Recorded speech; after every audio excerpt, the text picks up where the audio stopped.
जय मां हरसिद्धि शक्ति स्वरूपिणी सिद्धि प्रदायिनी दुर्गा भवानी। ओम ह्रीं नमः।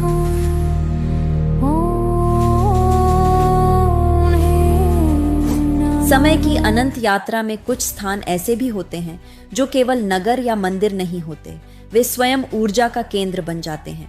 उज्जैन भी ऐसा ही एक नगर है जहां हर पत्थर, हर झील की लहर और हर प्राचीन दीवार किसी दिव्य रहस्य की गवाही देती है। यहाँ की हवा भी किसी साधना की गूंज ली प्रतीत होती है। वह केवल बहती नहीं बल्कि कुछ कहती है, कुछ महसूस कराती है। यह है शक्ति की महागाथा का अगला अध्याय, हरसिद्धि शक्तिपीठ। यही वह भूमि है जहां देवी सती की कोहनी का अंग गिरा था और उसी दिव्य स्पर्श से जन्म हुआ हरसिद्धि माता शक्तिपीठ का। रुद्र सागर के किनारे और महाकालेश्वर ज्योतिर्लिंग के समीप यह मंदिर किसी साधना स्थल से कम नहीं। यहाँ की मूर्ति महज प्रतीक नहीं बल्कि ऊर्जा का केंद्र है। मंदिर की नीरवता में ऐसा लगता है जैसे स्वयं देवी ध्यानमग्न हो और उनके अस्तित्व की कंपन पूरे वातावरण में फैल रही हो। हरसिद्धि माता केवल एक देवी नहीं बल्कि उस शक्ति की मूर्ति है जो समय और काल के साथ सहअस्तित्व में ब्रह्मांड की रचना और संरक्षण करती है। उज्जैन केवल एक धार्मिक नगरी नहीं बल्कि एक जीवित यंत्र है जहां ऊर्जा अपने सबसे गहन रूप में विद्यमान है। जब सती का शरीर विष्णु के सुदर्शन चक्र से खंड खंड हुआ तब देवी की कोहनी का अंग इस भूमि पर गिरा। तभी से यह स्थान हर साधक को सिद्धि प्रदान करने वाला शक्तिपीठवन बन गया। लेजेंड्स है कि यहीं चंडिका देवी ने दुष्ट राक्षसों का संहार किया था।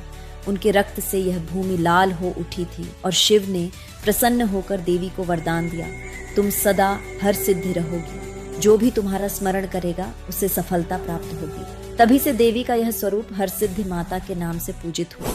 मंदिर के प्रांगण में 2 विशाल दीपस्तंभ हैं जो देवी के नेत्रों की तरह सदा प्रकाशित रहते हैं। जब रात्रि में सैकड़ों दीपक इन स्तंभों पर जलाए जाते हैं तो ऐसा प्रतीत होता है जैसे स्वयं देवी की दृष्टि आकाश तक फैल गई हो। इन दीपों की लौ केवल तेल से नहीं बल्कि भक्तों की आस्था और भक्ति से प्रज्वलित होती है।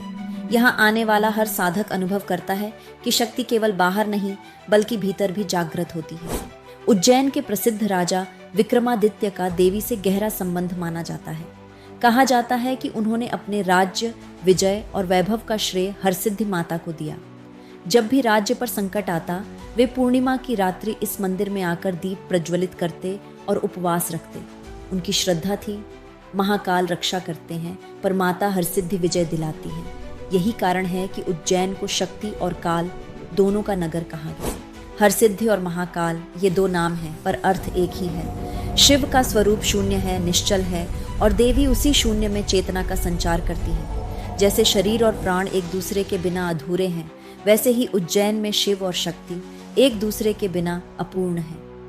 जब महाकाल की भस्म आरती आरंभ होती है उसी क्षण हरसिद्धि माता के मंदिर में दीपों की लौ और अधिक तीव्र हो जाती है। ये कोई सामान्य घटना नहीं बल्कि उस अदृश्य शक्ति संवाद का प्रतीक है जो दोनों मंदिरों के बीच निरंतर चलता रहता है। पुराणों में कहा गया है कि उज्जैन का यह क्षेत्र अग्नि तत्व से युक्त है। यहाँ सृष्टि और प्रलय दोनों का आरंभ होता है। महाकालेश्वर मंदिर उस काल का प्रतीक है जो सब कुछ निगलता है और हरसिद्धि मंदिर उस सृजन शक्ति का प्रतीक जो पुनः जीवन देती है।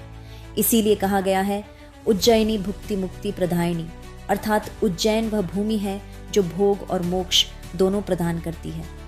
आज भी जब भक्त हरसिद्धि माता के चरणों में शीश झुकाते हैं और महाकालेश्वर के गर्भगृह में प्रार्थना करते हैं तो वे केवल पूजा नहीं कर रहे होते, वे उस अनंत शक्ति और समय के बंधन का अनुभव कर रहे होते हैं जो युगों से उज्जैन की धरा पर स्थिर है। हर प्रार्थना, हर दीप और हर मंत्र इस बंधन को फिर से जीवित कर देता है। और याद रखिए, यह कथा यहीं समाप्त नहीं होती। उज्जैन के हर मंदिर, हर घाट और हर पत्थर में देवी का कोई रूप छिपा है। कहीं वह जल है, कहीं वायु, कहीं अग्नि और कहीं मौन।